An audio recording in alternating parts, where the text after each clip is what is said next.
बिहार के उप मुख्यमंत्री विजय सिन्हा पहुंचे मुजफ्फरपुर। कहा बिहार की 40 सीटों पर एनडीए की होगी जीत। किया भारी बहुमत से 40 सीट जीतने का दावा। आपको बताते चले कि बिहार के उप मुख्यमंत्री विजय सिन्हा आज मुजफ्फरपुर पहुंचे थे, जहां वह मुजफ्फरपुर संसदीय क्षेत्र के अलग अलग विधानसभा क्षेत्रों का दौरा किया, लोगों से जनसंपर्क किया।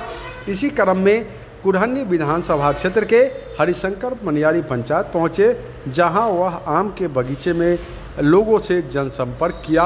इस दौरान उन्होंने जमकर इंडिया गठबंधन पर निशाना साधा है।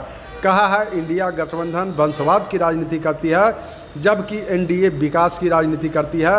वही जब हमने उनसे पूछा कि इंडिया गठबंधन लगातार एनडीए पर आरोप लगा रही है कि अगर एनडीए की जीत होगी तो संविधान खतरे में है, तो उन्होंने कहा कि मोदी जी के नेतृत्व में संविधान जो है वह पूर्ण रूप से सुरक्षित है, और जिनको संविधान से डर लगता है, अगर मोदी जी एक बार फिर से प्रधानमंत्री बन जाते हैं तो गलत करने वाले कभी बख्शे नहीं जाएंगे।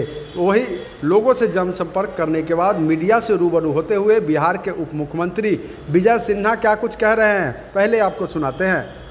देखिए, इस बार की चुनाव सरकार बनाने की चुनाव नहीं है। सरकार तो बनना तय है देश के प्रधानमंत्री नरेंद्र मोदी जी के नेतृत्व में।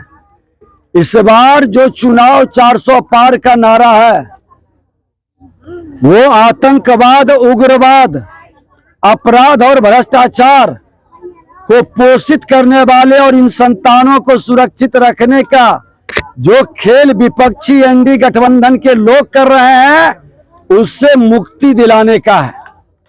ये परिवारवादी जमींदारी को नष्ट करने का है। ये समाज के अंदर हमारे 2/3 लगभग नौजवानों के भविष्य बनाने का है।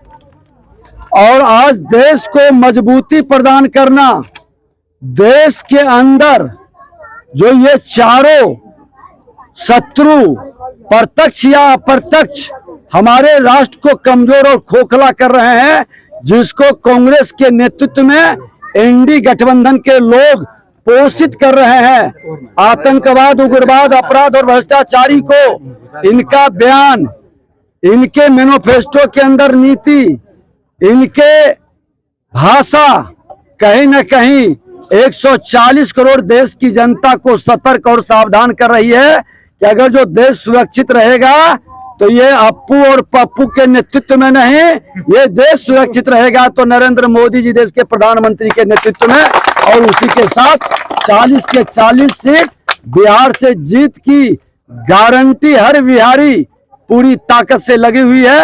हर समाज के लोग जीत दिलाने के लिए संकल्पित है। संविधान खतरे में है, ऐसा इंडिया गठबंधन के लोग कह रहे हैं। संविधान खतरे में नहीं है। संविधान में जो विश्वास नहीं कर रहे वो खतरे में है। इस बार देश के प्रधानमंत्री नरेंद्र मोदी जी की सरकार बनेगी तो जो संविधान का सम्मान नहीं करते, संवैधानिक संस्था का अपमान करते हैं, भ्रम के वातावरण फैलाते हैं, उनकी राजनीति खतरे में पड़ जाएगी। फिर राजनीति करने लायक वो लोग नहीं बचेंगे। जिसको संविधान में विश्वास नहीं, वो चोर मचाए शोर वाली हालात है। ये एनडीए गठबंधन के लोग संविधान का बार बार अपमान कर रहे हैं, और संवैधानिक संस्था ईडी, इनकम टैक्स, आईबी, ये तमाम संस्थानों का अपमान किसने किया? माननीय न्यायालय जब जेल भेजता है तो धरना पर बैठता है, और माननीय न्यायालय जब जमानत देता है तो ढोल बजाता है। ऐसे दोहरे चरित्र के लोगों के ऊपर खतरा मंडरा रहा है, और ये जनता निर्णय करेगी, मालिक जनता है।